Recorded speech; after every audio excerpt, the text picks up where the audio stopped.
So, Ty, this spring session, as it pertains to the quarterback position, is going to be more about who's going to back him up in that battle. Who are those candidates? This is the battle that I think everybody's kind of waiting for because Malik Hornsby, big time 4-star prospect out of high school, a guy that everyone thought might even take KJ's job this year. Like that was some of the rhetoric. And I'm not even going to lie. I said, after spring camp, I said, I wonder how tight KJ's leash is, not so much because of what he does or doesn't do or what his skill set is. More so, it was about what Malik Hornsby's skill set was and how well it should fit in this veer and shoot offense with his kind of speed. I mean, Mark, we're talking about a guy that's rumored to be the fastest player on this team, and they have some freaking speed on this roster.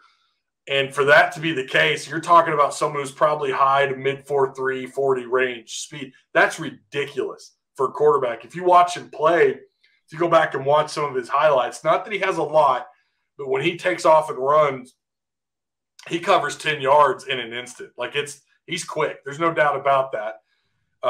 And sometimes quarterbacks just look a lot faster because, they've got some linebacker or DN trying to chase them down and they pull away, whatever. And maybe that's the case. But I think he is probably one of the top 5 fastest guys on this roster. And we thought for sure we were going to see him a lot more than what we actually did. And the role he settled into was he was just the QB2, and that's it. Like KJ just clearly took off with the job. He hit the portal not long ago, and I think you and I talked about that here. He hit the portal, and it didn't shock anybody, because the rumors were that Cade Renfro and Lucas Coley were both on his heels. There was even rumors floating around that maybe they asked him to move positions, to maybe move to wide receiver or something. And so he hits the portal. Didn't shock anybody. He pulls his name out of the portal.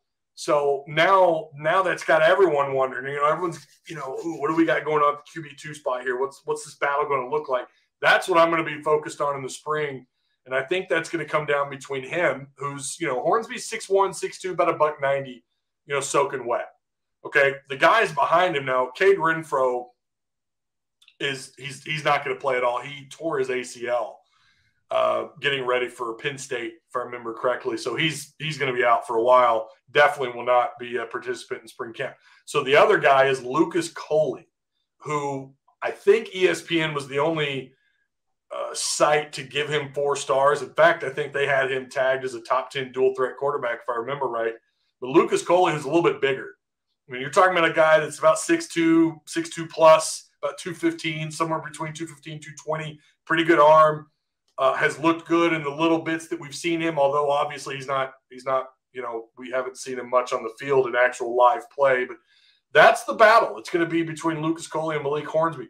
I'm not buying in right now. I think all the fluff is exactly that about Malik Hornsby moving positions, because I seem to remember his recruiting looking something like other teams were interested in him playing other positions, and Arkansas was – and not that Arkansas was the only team offering him as a dual-threat quarterback. Plenty of them were. Make no mistake about it. But that was one of the selling points. That and, Kendall Browse had been an active recruiter of his for, ever since he was like in 9th grade. So those things sold him here. So I don't know that I buy that he's going to turn around about face and all of a sudden go play wide receiver here, and then you have Lucas Coley as your 2 guy. Could be something discussed, something to keep an eye on. I don't think it's going to be the case, but anything could happen there. But yeah, Coley and Hornsby is going to be the battle. And I think that's more interesting than just about any other battle on the field right now on either side of the ball.